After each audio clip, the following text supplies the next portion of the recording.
Sabay-sabay natin alamin ang mga kaganapan na nangyayari sa ating bansa.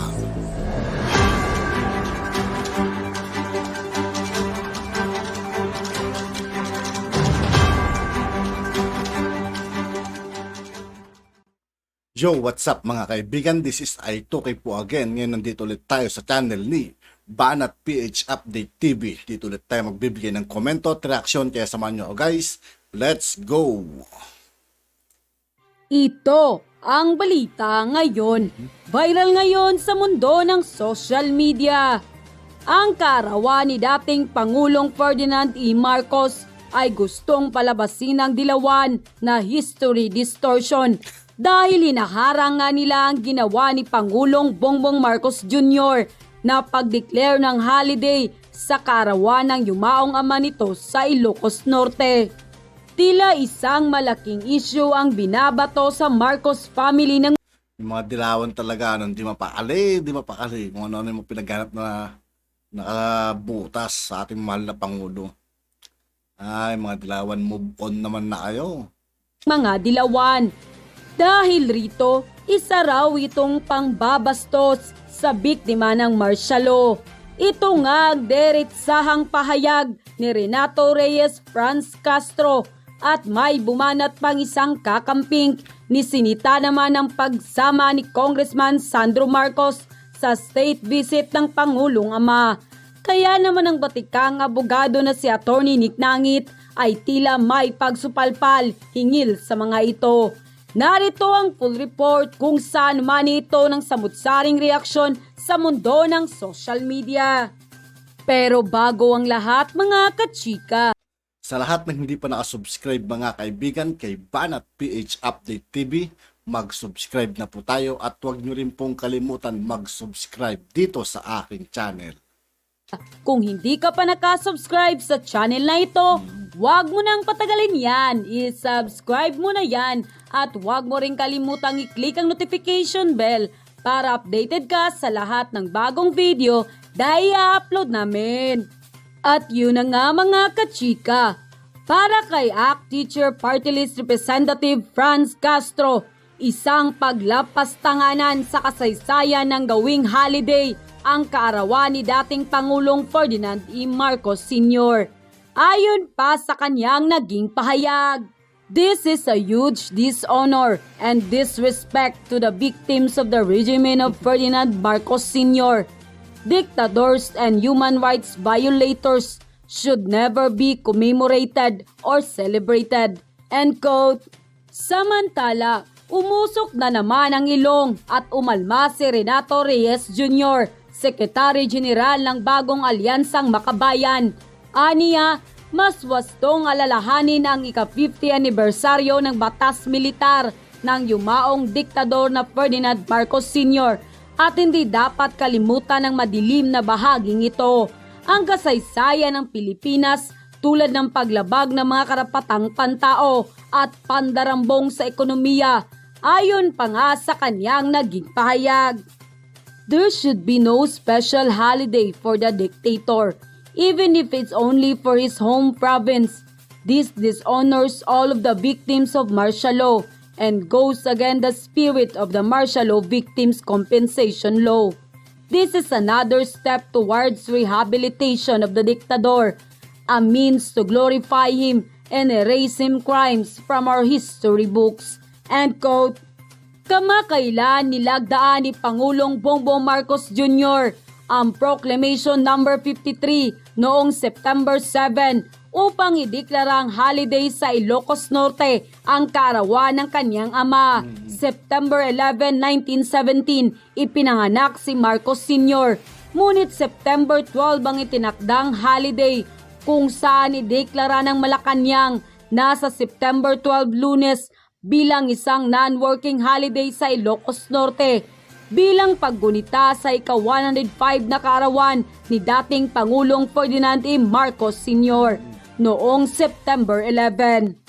Bunsod nito ay hindi napigilang magbigay ng kanyang pahayag at deretsahang sinupalpal ni Atty. Nick Nangit ang dalawang dilawang ito. Ayon pa sa kanyang naging pahayag, "Hoy iska ka, kung sakali na ipagdiwang ang kapanganakan ni dating Pangulong FEM sa sarili niyang lalawigan, distortion na? Bakit? Iniiba ba ang kasaysayan gayong yun ang araw ng kanyang kapanganakan at nakatalagayan sa Civil Register of Births? So anong binabago doon? Anong diktador ang pagdeklara ng MLA ayon sa saligang batas at may pahintulot noon ang lehislatura? Taka, anong HR violators? May kaso ba na siya mismo ang pinanagot ng korte sa anemika? Meron ba na siya ang hinatulan? Taka, ang sabihin mo, patuloy mong niloloko ang mga Pilipino sa paulit-ulit na pinanindigang kasinungalingan ninyong mga komunista nga.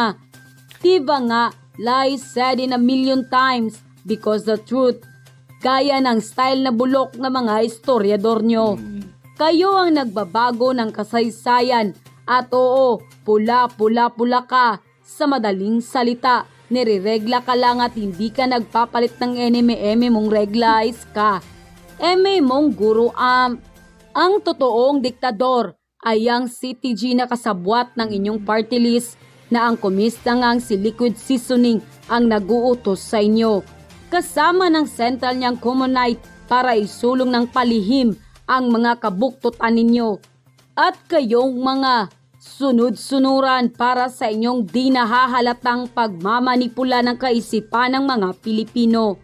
At ang CTG din ang lumalabag sa karapatang pantao dahil libo-libo na ang mga nitong mga kabataan at katutubo na ginagawang kasanggalan sa pakikipagdigmaan sa pamalaan o kaya'y pinapatay kapag naalisan na ng manlolokong organisasyon. Samantalang ang mga galamay ninyong di makabasag pinggan ay nakaupo sa karangyaan. Taka, end quote.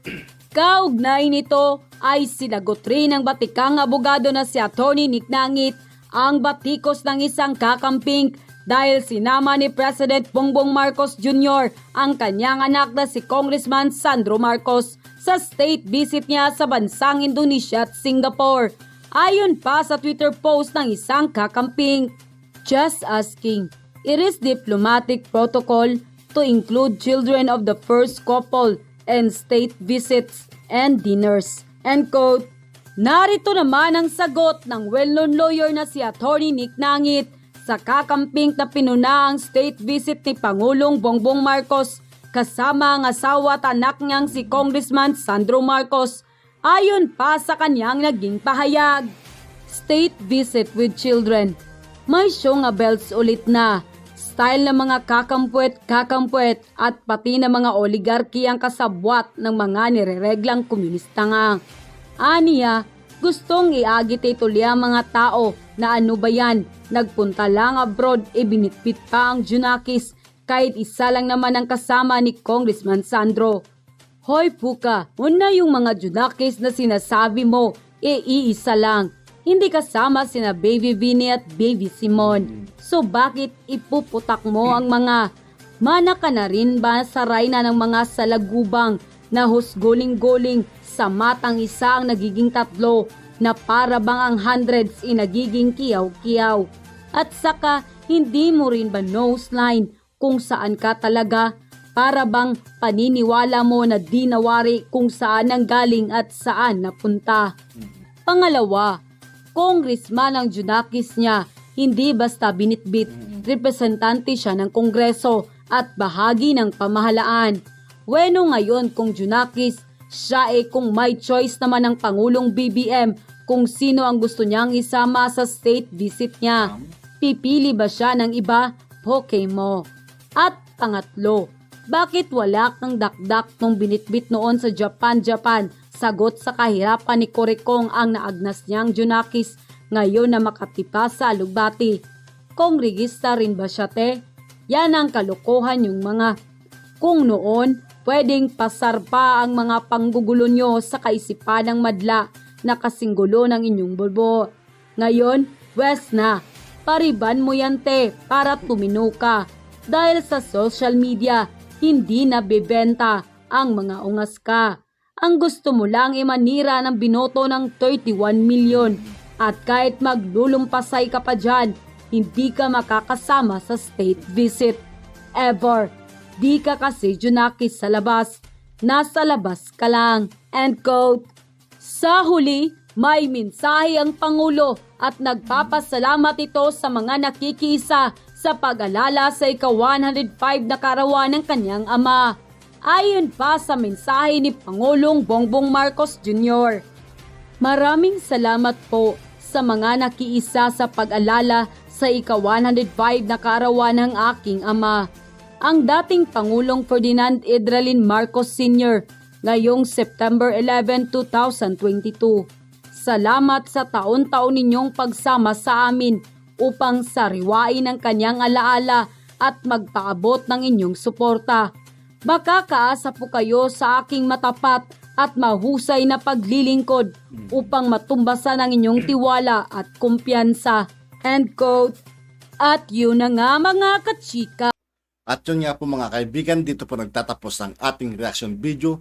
Muli ako po si I2K ng Sundalo ng Dunggalo at 811. Maraming salamat sa patuloy na pagsuporta. Yeah! Peace out!